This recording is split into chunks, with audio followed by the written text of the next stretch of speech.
Welcome, students. Today's our topic is hot spheres.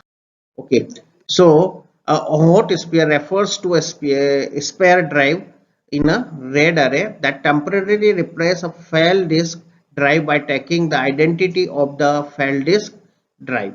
Okay, this is nothing but it's a very simple things which is having here is a temporary replacement of the failed disk with the spare drive.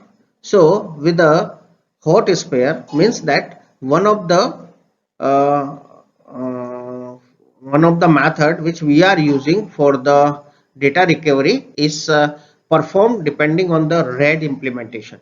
So the first method is if parity RAID is used, the data is rebuilt onto the hot sphere from the parity and data on the surviving disk drive in the RAID set. Another method is if mirroring is used, the data from surviving mirror is used to copy the data onto the hot sphere.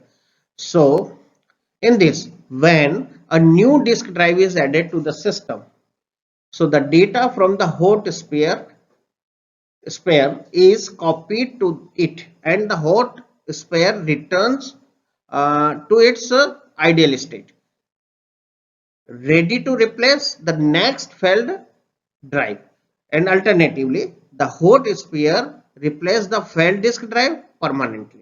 So there are two things that it may be replaced temporarily or it may be replaced permanently. This means that it is no longer a hot sphere or a new hot sphere must be configured on the array.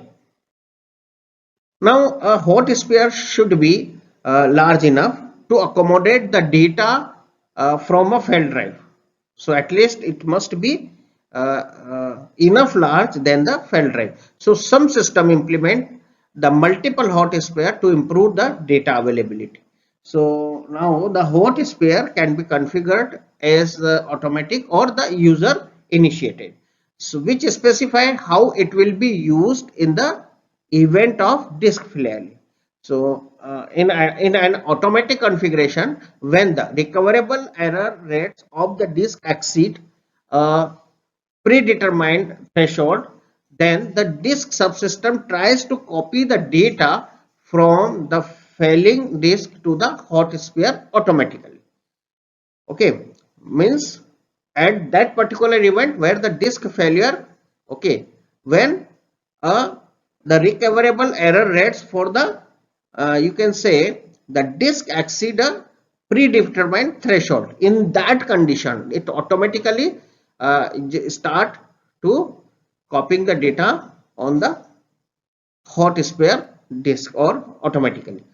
If this task is completed before the damaged disk fell, the subsystem switches to the hot sphere and marks the falling that is the falling disk unusable.